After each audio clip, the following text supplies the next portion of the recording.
В районах республики продолжаются зимние спартакиады, посвященные году литературы. В этот раз на борцовском ковре поселка Усть-Мая сошлись спортсмены по национальному виду спорта Хапсагаю. Состоялось лично командное первенство на призы главы Усть-Майского улуса. Сюжет Анастасии Выборковой. Участие в соревновании приняли около 60 спортсменов. Благодаря тренерам команд борцы были хорошо подготовлены.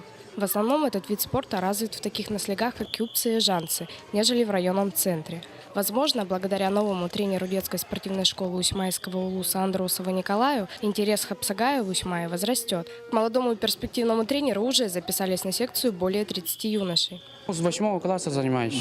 Потом университет в СУФУ, там Северо-Восточный федеральный университет занимался. Там. Республиканское соревнование 55 килограммов первое место занял. И тот же в весовой категории второе место республики.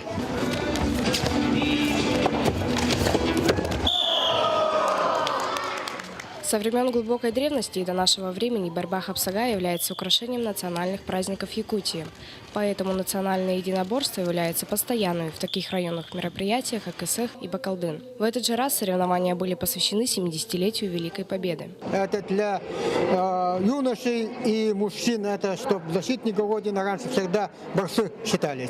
Так что и военно-патриотическое воспитание, и везде так сейчас заложено, что все турниры борьбы, посвященные ко дню 70-летия Великой Победы. Победителей турнира ждет поездка на чемпионат республики Саха-Якутия. Самые сильные и упорные спортсмены будут представлять наш район, и мы надеемся, что они займут достойные места. Анастасия Выборкова, Юрий Владимир Таюрский, НВК Саха, Усть-Майский улус.